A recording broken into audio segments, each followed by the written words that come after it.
할렐루야. 하나님의 은혜가 또 3월의 따뜻한 봄 기운에 가득한 주일에 예배한 우리 모두에게 함께 하시기를 주의 이름으로 기원드리겠습니다. 오늘 히브리서 12장 6절로 13절의 말씀으로 하나님의 징계와 축복이다라는 제목으로 함께 은혜를 나누고자 합니다. 시편 119편 71절에 보니까 고난 당하는 것이 내게 유익이다라고 말했습니다. 이로 말미암아 내가 주의 율례를 배우게 되었다라고 말합니다. 고난이 꼭 고통만이 아닌 고난 뒤에 있는 축복이 있을 줄로 믿습니다. 이 시간 우리 옆 사람과 한번 인사할 때 고난 뒤에 축복이 있습니다. 인사하겠습니다. 고난 뒤에 축복이 있습니다. 아멘. 고난이 고난으로 끝난다면 얼마나 고통과 아픔이겠습니까? 그러나 하나님은 늘 고난 뒤에 더 많은 축복을 예배해 주신 줄로 믿습니다. 우리가 삶을 살아가는 동안에 우리가 수많은 위기를 당할 때가 많습니다. 질병에 걸릴 때도 있고요. 원하지 않는 사고에 닥칠 때도 있습니다. 때로는 부부간의 갈등과 자녀의 문제로 가정이 어려움을 당할 때도 있고요. 내가 경영하고 있는 회사나 또 직장에도 어려움이 있을 때가 있습니다. 교회도 마찬가지죠. 교회도 위기를 당할 때가 있습니다. 세속화되고 타락하게 될 때 하나님께서는 교회를 징계함과 아울러서 그 민족과 국가도 역시 하나님의 징계와 심판을 받을 때가 있다는 것을 우리가 기억합니다. 교회가 교회다워지기 위해서는 청빙과 성결을 유지해야 되는데 한국 교회가 많은 사람들이 말할 때 위기다라고 말합니다. 그나마 지금은 낫다라고 말하며 앞으로의 미래는 더 어둡다라고 말하고 있습니다. 그래서 교회 문이 닫아지고 성도가 떠나가고 불신의 모습이 나타난다라고 말합니다. 저는 그럼에도 불구하고 하나님께서 세우시는 교회, 또 하나님께서 이끄시는 교회, 또 하나님이 또한 죽어져가는 영혼을 살려야 될 교회는 지금도 하나님이 역사하실 줄로 믿습니다. 저희 목포 순성교회가 하나님이 기뻐하시는 이 시대의 마지막에 사용받는 교회가 될 수 있기를 주의 이름으로 기원합니다. 하나님께서 주시는 징계가 참 아프죠. 그러나 그 징계가 꼭 아픔만은 아닙니다. 고통만은 아닙니다. 다시 돌이켜보면은 그 징계가 또 결과적으로는 축복이 될 수도 있습니다. 하나님께서는 우리에게 채찍을 통해서 축복을 주시기도 하고요. 고난을 통해서 또한 우리에게 축복을 주기도 하십니다. 그래서 우리가 하나님을 믿고 하나님 앞에 나오면 하나님께서 모든 것을 좋은 방향으로 바꿔주시는 희망의 하나님이요 소망의 하나님인 줄로 믿습니다. 오늘 예배하는 여러분들에게 어떤 고난과 아픔이 있다 할지라도 하나님이 전환해 주시고 바꿔주신다는 그 신뢰한 믿음으로 하나님 앞에 기도하고 예배하는 우리 모두가 되시기를 주의 이름으로 기원합니다. 종교개혁자 마틴 루터가 하나님께서 기뻐하셨던 그 은혜의 모습으로 나아가기를 원했습니다. 하나님이 주시는 그 기쁨과 소망 가운데는 하나님이 역사하시고 말했던 여러 가지 일들이 있겠죠. 그 중에 마틴 루터가 이야기하고 있는 것은 고통은 축복을 가져다주는 지름길이다라고 말했습니다. 고통이 있으면은 더 빨리 축복받고 더 빨리 성공한다라는 루터의 이야기죠. 오늘 히브리서의 말씀은 심한 박해로 인해서 낙심하여 신앙을 버리고자 하는 유대인들에게 아버지와 아들의 비유를 통해서 권면하고 있는 말씀입니다. 아버지가 사랑하는 아들의 잘못된 점을 바로잡아 올바르게 양육하듯이 훌륭한 인물을 만들고자 징계와 채찍을 들은 것처럼 하늘 아버지께서도 그를 부르고 또 찾고 그 자녀들을 징계하시고 채찍하시고 옳은 길로 인도하신다라는 말입니다. 사랑하는 여러분, 하나님이 주시는 징계라면은 그 징계가 축복이 될 줄로 믿습니다. 회복의 은혜가 될 줄로 믿습니다. 소망이 될 줄로 믿습니다. 오늘 말씀을 통해서 징계를 받을 때는 우리가 낙심하지 말고 끝까지 인내하며 순종하며 살아갈 수 있는 축복의 성도가 되시기를 주의 이름으로 기원드리겠습니다. 하나님의 징계와 축복은 하나님의 사랑의 표시입니다. 부모는 자녀가 잘못했을 때 그것을 바로잡기 위해서 야단도 치고 징계도 합니다. 그런데 그 자녀가 부모의 그 징계에 대해서 또 잔소리에 대해서 또 그 야단에 대해서 바로 깨닫느냐? 그렇지 못하죠. 또 야속하게도 우리 자녀들은 정말 우리 엄마 아빠가 나를 사랑하기는 한 거야. 내가 엄마 아빠의 자녀가 맞아. 이렇게 말할 때도 있습니다. 부모는 자녀가 잘 되는 것을 바라는 마음으로 야단도 치고 훈계도 하는데 그 징계 속에 담긴 사랑의 의미를 자녀들이 잘 깨닫지 못합니다. 이 깨닫는 사랑이 있다면 자녀가 삐뚤어지지 않겠죠.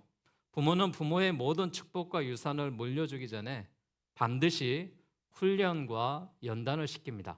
그래서 교회 안에도 또 여러분의 가정 안에도 자녀들에게 가장 우리가 시켜야 되는 것은 신앙에 대한 교육이고 또 유산을 물려줘야 됩니다. 우리도 징계와 책망을 받을 때가 있죠. 그럴 때 우리가 혹 내가 하나님 앞에 잘못한 것이 맞나? 또 바르게 살지 못했나라고 깨달아야 됩니다. 하나님이 우리에게 징계를 주시면 우리도 자녀된 모습으로 이런 말을 하죠. 왜 하나님이 나를 이렇게 힘들게 하실까? 하나님이 정말 살아 계실까? 나를 사랑하시기는 한 걸까? 이런 이야기들을 합니다. 그러나 여러분, 우리가 어떤 일이 잘 풀리지 않을 때도, 병중에 있을 때도, 우리가 위기에 빠질 때도, 고난에 있을 때도 하나님은 늘 우리의 손을 붙잡고 계시는 줄로 믿습니다. 고난 뒤에 축복이 있다는 사실을 믿고 믿음으로 살아갈 수 있는 우리 모두가 되시기를 바라겠습니다. 그래서 징계는 다 받는 것이지만은 너에게 없으면 사생자요 친아들이 아니다라고 말했죠. 징계를 받을 때 우리가 어떤 이 일들을 하고 어떻게 행해야 되는지를 우리가 다시 한번 깨달을 수 있기를 바랍니다. 이스라엘 백성들이 40년 동안 광야의 연단을 유리함에 봤습니다. 하나님께서 허락하신 적과 꿀이 흐르는 가나안 땅에 들어갈 만한 믿음도 없었고 용기도 없었고 자신감도 없었기 때문에 그렇습니다. 그래서 이스라엘 백성들에게 믿음을 주고 담대하게 허락하신 그 땅을 그들에게 허락하기 위해서 하나님께서는 광야에서 40년간의 연단을 시킵니다. 가나안 땅에 이스라엘을 건설하게 만들어 주셨는데 하나님께서 축복을 주시기 전에 그 연단의 과정을 거쳤다라는 것이죠. 지금도 마찬가지인 것 같습니다. 하나님께서는 때로 우리에게 징계하는 여러 가지 방법들이 있어요. 지금 세계가 전쟁 중에 고통받고 있는데 혹 이것도 우리에게 주시는 징계가 아닌지 다시 한번 깨닫고 하나님 앞에 기도하게 합니다. 또 우리에게 주어지는 질병, 또 팬데믹과 같은 현상에 또 이런 이 재앙들이 찾아올 때가 있죠. 그럴 때 또한 우리에게 징계가 아닌가라고 다시 한번 생각해 봅니다. 때로는 이런 태풍으로 또한 이 비가 오지 않는 그런 심각한 그런 가뭄에도 하나님이 재해로 인하여서 우리에게 징계하시지 않는지 다시 한번 생각해 봅니다. 또 부귀영화를 소멸한다라든지 재앙으로 지진과 폭풍이 일어난다든지 여러 가지 일들을 우리가 생각할 때 우리가 무엇을 잘못했기에 하나님께서 이렇게 징계하실까라고 다시 한번 생각하게 되죠. 하나님께서는 교만하고 죄악에 빠진 인간들을 하나님 앞으로 돌아오게 하기 위해서 징계를 통해서 회개하게 만들어 주십니다. 우리나라의 속담에 미운 자식 떡 하나 주고 고운 자식 매 한 대 더 때린다라는 말이 있죠. 떡보다 매가 더 좋다는 말이죠. 떡 많이 먹는 자녀는 미련하게 되지만요, 훈계를 받고 자란 자녀들은 지혜가 자라고 명철을 갖는다라고 말합니다. 사랑하는 여러분, 우리가 징계받을 때 이 징계로 인하여서 아파하고 고통스럽지만은 이 징계가 하나님의 사랑의 표시라면은 우리가 마땅히 징계도 감사로 받을 수 있는 우리 모두가 되시기를 주의 이름으로 축복합니다. 하나님의 징계와 이 축복 속에는 우리에게 유익을 주기 위한 표시가 있습니다. 우리가 알아야 될 것은 하나님께서 징계를 하시는 것은 우리에게 유익을 위해 우리가 잘 되도록 도와주기 위해서 징계를 하시는 것이지 해가 되기 위해서 그걸로 끝장내기 위해서 징계하시지 않는다라는 겁니다. 징계는 정신적인 훈련으로 영적인 성숙과 자립심을 길러주고 지혜로운 삶을 살게 합니다. 하나님께서는 우리 한 사람 한 사람에게 유익을 위해서 징계하신다라고 말했습니다. 오늘 본문의 10절에도 그렇게 말하죠. 거룩하심에 참여하게 하시기 위하여 우리에게 이런 징계를 주셨다라고 말합니다. 더럽고 추하게 사는 사람이 깨끗하고 의롭게 되고, 세상적으로 사는 사람이 하나님과 함께 삶을 살게 됩니다. 어떻게 그런 삶이 될 수 있을까요? 징계를 통해서 거룩하게 되면 가능한 것입니다. 우리가 잘못으로 인지하지 못하면 더 깊은 수렁에 빠질 수밖에 없습니다. 여러분, 우리가 빨래를 할 때도 어떻게 합니까? 그냥 물에다 담가 놓고 나면은 옷이 빨아집니까? 그렇지 않지 않습니까? 그 묻은 때에 대해서 우리가 비비고 문지릅니다. 그래야 그 때가 빠지고 깨끗해지죠. 징계가 그런 것 같습니다. 징계가 있어야 우리가 발전하고 성장해 나가고, 또 우리에게 기적과 같은 일이 벌어지는 것입니다. 앞에서도 말했지만은 시편 119편의 71절에 고난 당하는 것이 내게 유익이다라고 말했습니다. 지금 이 고난의 현장 가운데, 또 지금의 고난 가운데 거한 성도가 있다면은 유익이라는 사실을 기억하면서 인내하고 참고 견디시고, 결국 하나님께서 고난 뒤에 있는 축복이 여러분에게 함께 하시기를 주의 이름으로 축원합니다. 하나님 앞에 크게 쓰임 받는 성도들은요, 우리가 하나님 앞에 그 종들로 인하여서 더욱더 나타나고 역사해지는 그런 은혜가 있습니다. 하나님 앞에 크게 쓰임 받는 성도들은 하나님의 종들이고요, 하나님의 은혜로 우리에게 주어진다라고 말하고 있습니다. 이런 사람들은 대개 하나님 앞에 연단을 많이 받는 사람들이죠. 하나님 앞에 택함을 받고 교육을 받는 사람들은 하나님이 역사해 주시고 인도하십니다.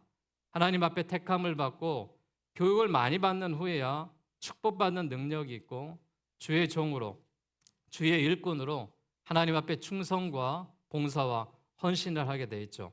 이사야 48장 17절에도 나는 내게 유익하도록 가르치고 너를 마땅히 행할 길로 인도하는 여호와다라고 말했습니다.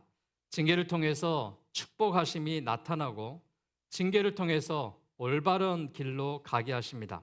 때로는 이 징계를 통하여서 하나님이 역사하시는데, 질병의 고통을 통해서 건강과 감사를 깨닫게 하고요, 배고픔을 통해서 양식에 대한 감사의 의미를 알게 됩니다. 집을 떠나 있을 때 비로소 집에 대한 고마움을 우리가 깨닫게 되는 것이죠. 앞으로 우리가 크게 성공하기를 원하시고 더 잘 되기를 원하신다면 이 고난과 징계가 훈련의 과정으로 생각하시고 잘 참고 견디시기를 바라겠습니다. 신명기 8장 2절에 내 하나님 여호와께서 이 40년 동안에 너로 광야의 길을 걷게 하신 것을 기억하라. 이는 너를 낮추시며 너를 시험하사 내 마음이 어떠한지 그 명령을 지키지 않는 이 모든 일에 대해서 알게 하십니다라고 말했습니다. 이 40년의 가정 고생 끝에 가나안 땅에 도착한 이스라엘 백성들에게 하나님의 말씀이 주어집니다. 너희에게 이 40년의 기다림을 하게 한 것은 너희가 갖고 있는 이 노예 근성을 없애기 위해다라는 것입니다. 그들은 애굽에서 400년 동안 종살이했습니다. 노예는 스스로 판단하거나 결정하지 못합니다. 따라서 매사에 적극적이지 못하고 수동적이고, 또한 책임감이 없고 안일주의에 빠졌죠. 이런 정신자세를 고치기 위해서 하나님께서는 40년의 시간 동안 훈련하셨다라고 말합니다. 또 다른 습관은 뭔지 아세요? 그들이 감사가 없는 삶을 살았습니다. 그래서 그들에게 하나님이 살아계심에 대해서 역사하시며 늘 매일의 만나와 메추라기를 통하여 감사를 가르쳐 주셨습니다. 그래서 이스라엘 백성들이 그곳에 가서 감사의 모습으로 살아가도록 하나님이 함께 하신 것이죠. 시련은 성장의 법칙입니다. 우리의 인격은 평안한 중에 다듬어지는 것이 아니라 폭풍우와 긴장 속에서 만들어지는 것입니다. 성도들에게 이 고난과 시련은 당신의 백성을 훈련시키는 하나님의 방법이 되는 줄로 믿습니다. 오늘 우리가 하나님의 징계와 축복에 대해서 말씀을 나누고 있는데, 우리가 의와 평강의 열매를 위한 것이 하나님의 징계와 또한 축복이다라는 것을 기억할 수 있기를 바랍니다. 히브리서 11장 11절 말씀해 보니까 징계를 받을 때는 즐거워 보이지 않는다라고 말했습니다. 슬퍼서 눈물이 나고요, 탄식을 하게 되고, 징계의 연단 과정이 지나고 나면은 의와 평강과 축복의 열매가 맺혀지게 된다라고 말했습니다. 사랑하는 여러분, 우리가 지금 징계를 받고 있다라고 생각한다면은 하나의 과정으로 여러분 생각했으면 좋겠습니다. 그 과정이 잘 참고 견디고 반드시 축복의 열매가 있습니다. 건강의 축복이 있고요. 번영의 축복이 있고요. 평강의 축복이 있고요. 재물의 축복도 허락해 주십니다. 창세기 37장에 가보면은 요셉이 형제들의 미움을 받아서 애굽의 종으로 팔려갑니다. 그런데 거기서요, 모함을 당해서 감옥에 갇히게 되었죠. 요셉은 자신이 꾼 꿈이 언제 이루어지는 것을 생각하며 낙심하지 않았고 포기하지 않았습니다. 하나님을 의지하고 항상 성령 충만했을 때 하나님께서 애굽의 총리가 되게 하셨습니다. 감옥에 갇힌 것도 종살이를 하게 된 것도 다 연단과 훈련을 받아 애굽의 총리가 되도록 하기 위한 하나님의 축복과 은총이었죠. 때를 기다려야 됩니다. 축복의 열매는 때가 있습니다. 맺혀질 때가 있습니다. 그 때를 우리가 기다리며 나아가는 것입니다. 그래서 이 고난은 변장한 축복이다라는 말이 있습니다. 사랑하는 여러분, 우리가 한순간 이 닥친 고난은 결코 오래가지 않습니다. 고난 속에서 낙심하고 포기하는 사람은 그 고난이 저주가 된다라고 말하죠. 심판이 된다라고 말하죠. 그러나 고난 속에서도 하나님 앞에 가까이 나아가면 우리 모두에게 하나님의 사랑과 놀라운 축복이 될 줄로 믿습니다. 하나님께서는요, 징계를 통해서 은혜의 축복을 함께 하시고요. 실패를 통해서 성공의 축복을 함께 하시고요. 질병을 통해서 건강의 축복으로 함께 하시는 것입니다. 하늘과 땅을 창조하신 하나님께서 하시고자 하는 일이라면 무엇을 못 하시겠습니까? 어려움을 당하고 징계를 당할 때 우리가 도망가지 마셔야 됩니다. 하나님 앞에 더 가까이 나아가 잘못된 것을 고쳐달라고 기도하셔야 됩니다. 겸손하고 충성된 마음으로 말씀으로 살게 해달라고 간구하셔야 됩니다. 여러분, 우리의 인생에 때가 참으로 인하여서 하나님의 징계가 끝나고 의와 평강과 이 축복의 열매가 맺혀진다라고 말하고 있습니다. 사랑하는 여러분, 오늘 우리가 하나님의 징계와 축복 속에서 내가 지금 징계받고 있는 시간입니까? 아니면 축복의 통로에 들어와 있습니까? 아니면 의와 평강의 열매를 이미 맺었습니까? 의와 평강의 열매를 이미 맺었다면 이 시간을 유지해야 되지 않겠습니까? 내가 징계받고 있다면 잘 견뎌야 되지 않겠습니까? 사랑하는 여러분, 이 모든 고난도 평강도 하나님의 축복도 우리에게 유익이 될 줄로 믿습니다. 우리가 그리스도인으로 고난 받을 때도 감사하시고 징계 받을 때도 감사하시고 또한 우리에게 이런 의와 평강의 열매를 주실 때도 감사하며 살아갈 수 있는 우리 모두가 되시기를 주의 이름으로 기원합니다. 오늘 결론적으로 말씀드리겠습니다. 요한복음 이 요한계시록 3장 19절 말씀에 보니까 이렇게 말씀하고 있어요. 무릇 내가 사랑하는 자를 책망하여 징계하노니 그러므로 내가 열심을 내라 회개하라 라고 말했습니다. 위대한 성공자는 언제나 자기를 포기하고 싶은 유혹과 싸우는 사람이다라고 말합니다. 동산지기의 가위는 아프지만 나무를 해치려고 하는 것이 아니라 도리어 좋은 나무를 만들기 위해서 그 가위로 나무를 치는 것입니다. 그리스도인들은 고난과 시련 때문에 약해져서는 안 됩니다. 고난과 역경은 주께서 우리를 연단하기 위한 거룩한 방법이기 때문에 그렇습니다. 그러므로 징계가 있다라는 것은 우리가 하나님의 사생자나 버림받는 자식이 아니라는 겁니다. 참 아들이라는 확실한 증거입니다. 하나님은 역경과 시련 중에도 성도들에게 당신을 의지하는 법과 기도하는 법과 참고 인내하는 법을 가르치셨습니다. 그러므로 여러분, 우리가 성도라면은 어려운 시련에 직면했을 때 기도하는 자세를 가지셔야 됩니다. 오늘 본문 12절과 13절에 뭐라고 말하느냐? 그러므로 피곤한 손과 연약한 무릎을 일으켜 세우고 너희 발을 위하여 곧은 길을 만들어 저는 다리로 하여금 어그러지지 않고 고침을 받게 하라라고 말씀했습니다. 연약한 무릎을 굳게 하여 하나님 앞에 기도하자라는 것입니다. 사랑하는 여러분, 기도할 때입니다. 우리가 가정을 위해서 기도하고 자녀를 위해서 기도하고 교회를 위해서 기도하지만 지금은 나라와 민족을 위해서, 세계 평화를 위해서 기도해야 될 때입니다. 나 한 사람의 기도가 필요합니다. 여러분이 기도해 주셔야지만이 하나님이 더 큰 징계를 내리시지 아니하고 징계를 거두시고 축복의 통로로 바꿔주실 줄로 믿습니다. 하나님 앞에 가까이 나아가 기도하면 하나님이 지혜를 주시고 어려운 문제를 회복하여 주시고 전화위복하게 하실 줄로 믿습니다. 믿는 자들에게 다시 한번 형통의 길을 열어주실 줄로 믿습니다. 여러분, 우리 인생 가운데 징계가 있다면 이 영적인 축복으로 인하여서 그 징계를 통과하시고 또한 물질의 그 축복으로 인하여서 징계를 통과하시고 건강의 축복으로 인하여서 징계를 통과하셔서 이 모든 것이 하나님의 은혜로 주신 것이구나라는 것을 깨닫고 우리에게 의와 평강의 삶이 있다면 감사하는 삶을 사시고 믿음의 삶을 사셔서 금주의 삶도 하나님이 기뻐하시는 은혜와 축복의 삶이 되시기를 주의 이름으로 축원합니다. 이 시간 우리 말씀을 붙들고 함께 찬양하며 기도했으면 좋겠습니다.